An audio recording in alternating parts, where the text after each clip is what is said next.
Hey, what's going on, y'all? Big Sarge here, host of the Sports Talk with Big Sarge show daily on YouTube. I feel like I'm having deja vu. I feel like I am honestly and truly having deja vu because 2 weeks ago I stood right here at NRG Stadium and said, hey, they can't all be pretty, but they count. When the Houston Texans defeated the Chicago Bears on that Sunday night primetime game, I said they can't all be pretty, but they count. They don't count pretty wins, ugly losses, ugly wins. They don't count that in the win-loss column. They only count wins and losses. And on Sunday, the Houston Texans improved their record to 3-1 by defeating the Jacksonville Jaguars by a score of 24-20. That also puts them 2 games up in the AFC South and keeps the Jacksonville Jaguars winless on the season. Now, looking at that first half, I'm saying to myself, the Texans are this close. They're this close to blowing this game open. It looked like they were on a roll, and they took a small halftime lead, I think a 17-13 lead into halftime, and so it looked like they were about to offensively get themselves going. Now, another thing that has plagued them this game was the same thing that's been plaguing them over and over and over again, and I feel like this is what kept the offense from being able to get going. Penalties. The Houston Texans had another 12 penalties today. And those penalties kept stopping the drives and stopping the drives and stopping the drives. And so when you go back and you look and you say, okay, well, maybe we'll see what they're going to do in the second half. And in the second half, the Texans had 6 possessions. They punted on 5 of them. They did not look like the same team that they looked like in the first half. But on that final possession, on that 6th possession, they finally put it together. They finally had I think it was a 9-play drive for 69 yards, took up over 2 minutes, almost 3 minutes. And at the end of the day, C.J. Stroud found running back Dare Ogunbowale in the flats to give the Houston Texans the go-ahead touchdown, put them up 24-20, and they ended up winning the game.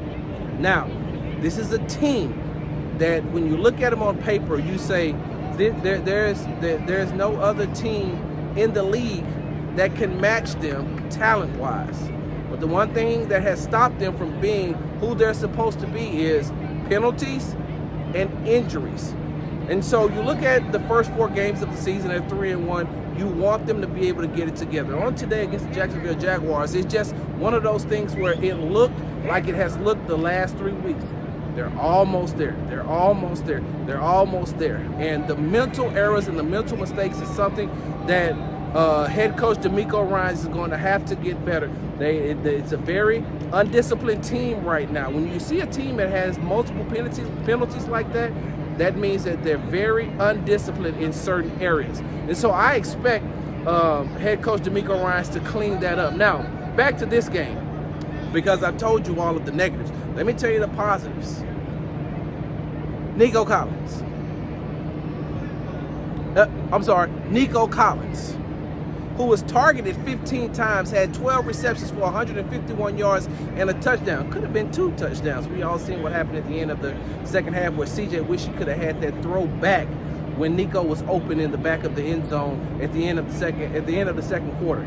So, but they were on the same page today. Every time CJ was able to get out in the scramble drill, if one person that he knew that was going to always be open was Nico Collins. And so what Nico is doing is solidifying himself as one of the top wide receivers in the NFL. With 151 yards today, that keeps him solid in the lead as far as NFL receiving yards.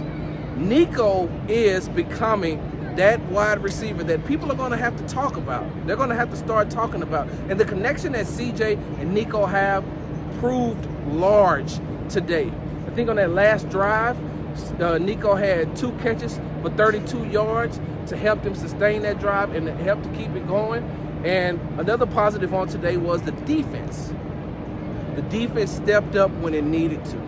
The defense, you looked at what Derek Stingley Jr. was able to do to knock the ball out in the back of the end zone. The Jacksonville Jaguars went for it on 4th and goal, and they were able to come up. The Texans defense was able to come up with the stop when it was time for the defense to buckle down and get the offense the ball back in that 4th quarter. Late in that 4th quarter, that's exactly what they did. They went out there and they got the ball back.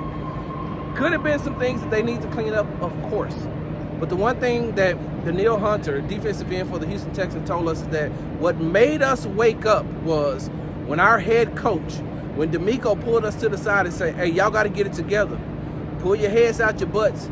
I mean, he said different language, but pull your head out your butts and let's get it going. And that's exactly what they did. And so the Houston Texans survived this game against the Jacksonville Jaguars by defeating them 24-20. And now the Buffalo Bills come storming into NRG next week. And they cannot play the way that they played today and expect to beat that hot Buffalo Bills team. But like I said, the ugly ones count too. Make sure you subscribe to the app formerly known as Twitter. When did I say subscribe? I meant to say follow me on the app formerly known as Twitter at Big Sarge Sports with a Z at the end. Follow me on the tick and the talk at Big Sarge Media. Make sure you're reading all my articles at www.bigsargemedia.com, and make sure you are subscribed to my YouTube channel, Big Sarge Media. All right, that's all I got. I'll see you all on Monday morning, bright and early, 9:30 a.m. Make sure you're there, all right, because we still got a lot to talk about. A lot to talk about after this game. But hey, linebacker Aziz Al-Shahir says, hey, look, I'll take an ugly 3-1 over a pretty 1-3. Big Sarge, I'm out.